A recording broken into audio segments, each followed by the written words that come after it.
நம்மளில் சில பேர் ரொம்ப தைரியமாக இருப்பாங்க. நாம் கூட சொல்கிறது உண்டு, அந்த ஆளுகிட்ட வர்றதுக்கு எமன் கூட பயப்படுவான் அப்படின்னு சொல்கிறது உண்டு. தைரியசாலிகளை நெருங்கிறதுக்கு எமன் பயப்படுவான் அப்படின்னு சொல்கிறது உண்மைதான். அது பொய் இல்லை.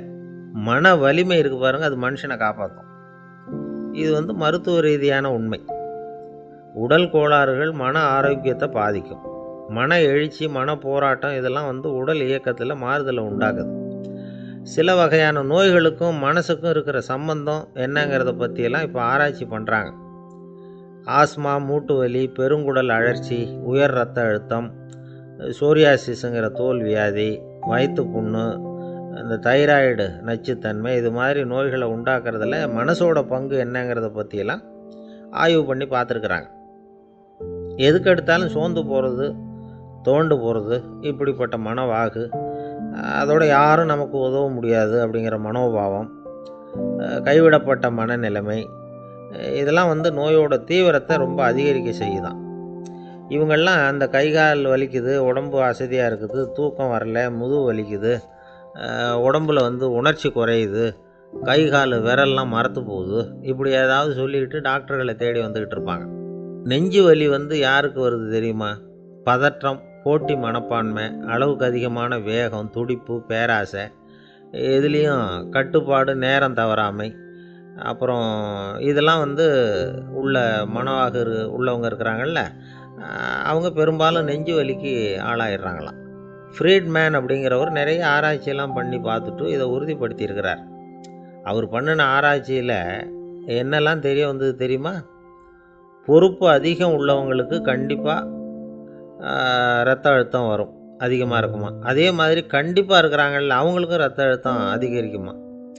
இரத்த அழுத்தம் தனக்கு அதிகமாக இருக்குங்கிறத தெரிஞ்சுக்கிட்டவங்க தலைவலி, மயக்கம், இந்த தலை சுத்தல், அசதி, இது மாதிரியான உணர்வுகளை அவங்களுக்கு வந்துடும், அது மாதிரி உணர்வு.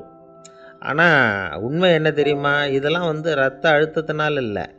இரத்த அழுத்தம் கட்டுப்பாட்டுக்குள்ளே இருந்தால் கூட இவங்க இப்படி நினைக்கிறாங்களாம். இதுக்கு காரணம் மனசு தான் அப்படிங்கிறார் அவர். சில பேர் எப்படி தெரியுமா?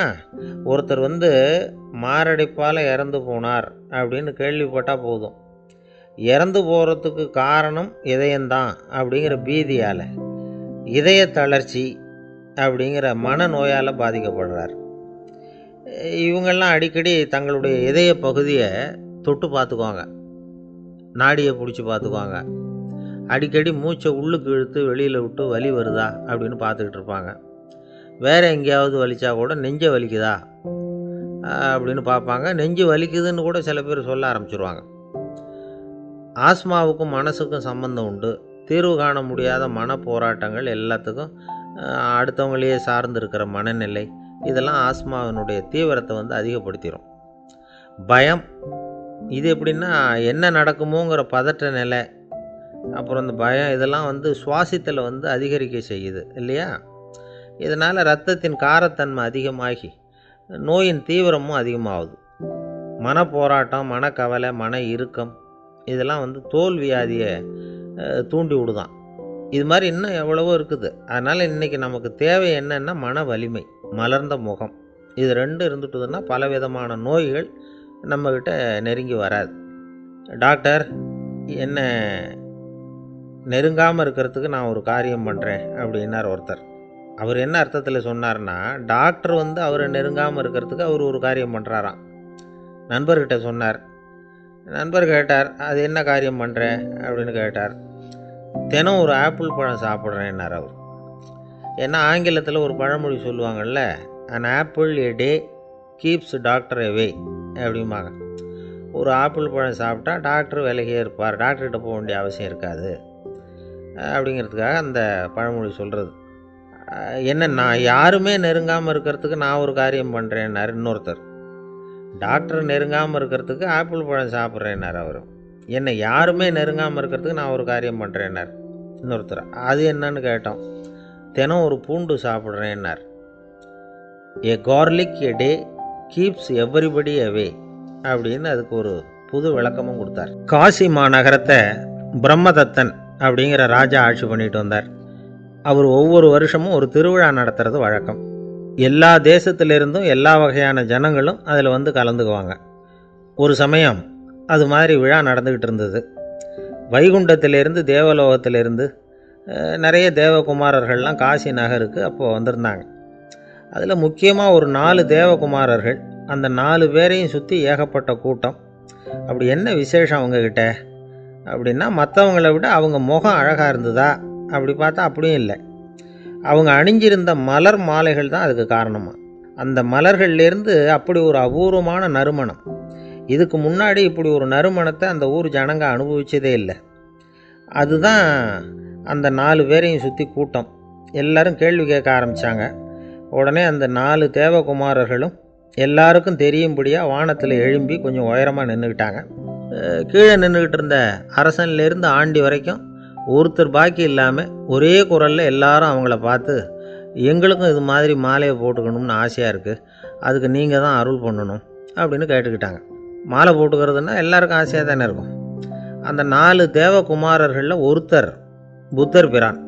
அவர் சொன்னார், பூலோகவாசிகளே, நான் சொல்கிறத கொஞ்சம் பொறுமையாக கேளுங்க.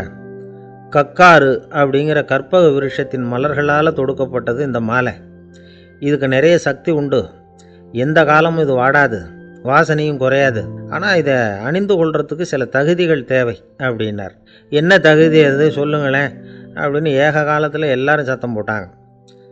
தீய இயல்புகள் உள்ளவங்க, இழிந்த சிந்தனை, இழிந்த செயல் உள்ளவங்க இந்த மாலையை அணிய முடியாது அப்படின்னார். அவ்வளோதான். கூட்டத்தில் சத்தம் போட்டவங்கள்லாம் மெதுவாக அப்படி அடங்க ஆரம்பிச்சிட்டாங்க. இன்னொரு தேவகுமாரன் சொன்னார், அடுத்தவங்க பொருளை அபகரிக்காதவன், அடுத்தவங்களுக்கு கெடுதல் பண்ணக்கூடிய பொய் பேசாதவன், பேராசையினால் கெட்ட வழியில் பொருள் ஈட்ட நினைக்காதவன் இந்த மாலையை போட்டுக்கலாம் அப்படின்னார். கூட்டத்திலிருந்து யாரும் முன்னுக்கு வரல. ஒரே ஒரு ராஜகுரு மட்டும் கொஞ்சம் முன்னாடி வந்தார். பெரியவர், படித்தவர். அவர், எனக்கு தகுதி இருக்குது அந்த மாலையை போட்டுக்கிறதுக்கு அப்படின்னார். வேறு ஒன்றும் இல்லை, பொய் சொல்லியாவது அந்த மாலையை வாங்கிக்குவோமே அப்படின்னு முடிவு பண்ணிட்டார் அவர். அவ்வளோதான், மாலையை வாங்கிட்டார். அடுத்த தேவகுமாரன் பேசினார். யாருக்கு திடமான அறிவும் மனமும் இருக்குதோ, யாருக்கு நல்ல காரியங்களில் அசையாத ஈடுபாடு இருக்குதோ, நல்ல அரிய பொருள்களை தனியாக தான் மட்டும் அனுபவிக்க விரும்பாதவர் யாரோ அவர் முன்னாடி வந்து இந்த மாலையை வாங்கிக்கலாம் அப்படின்னார். அந்த தகுதியும் எனக்கு இருக்குன்னார் ராஜகுரு. மாலையை வாங்கி போட்டுக்கிட்டார். இன்னொரு ராஜகுமாரன் பேச ஆரம்பித்தார். அறநெறியில் செல்வம் சேர்க்கணும், ஆடம்பர பொருள்களுக்கு அடிமையாகக்கூடாது, வெற்றி அடைஞ்சாலும் கர்வம் வரக்கூடாது, அப்படிப்பட்டவங்க இந்த மாலையை போட்டுக்கலாம்னார். துணிஞ்சு பொய் சொல்லி அதையும் வாங்கி கழுத்தில் போட்டுக்கிட்டார் இந்த ராஜகுரு.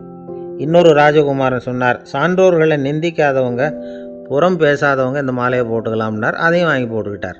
திருவிழா முடிஞ்சுது, எல்லோரும் திரும்பி போயிட்டாங்க. மறுநாள் ராஜகுரு 4 மாலைகளையும் போட்டுக்கிட்டு ராஜசபைக்கு வரார். வந்தவர் ரொம்ப அவஸ்தையோடு வர்றார். மாலையெல்லாம் வாடி போயிட்டுது, வாசனை எதுவும் கிடையாது. அது மட்டும் இல்லை, அவருக்கு கடுமையான தலைவலி வேறு வந்துட்டுது. துடிச்சு போயிட்டார். மாலையை கழட்டவும் முடியல. ஜனங்கள்லாம் அவரை பார்த்து சிரிக்க ஆரம்பிச்சிட்டாங்க.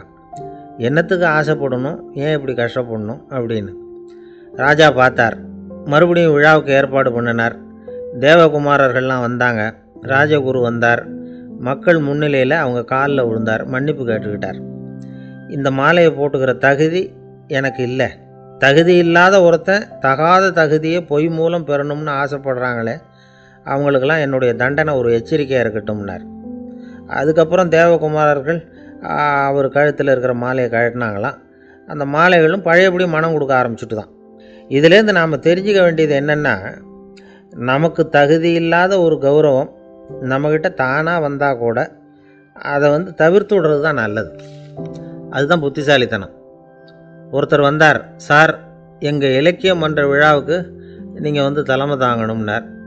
உடனே இவர் சொன்னார், பேச்சாளர், சார், இலக்கியத்தை பற்றி பேசுகிற தகுதி எனக்கு இல்லையே அப்படின்னார்.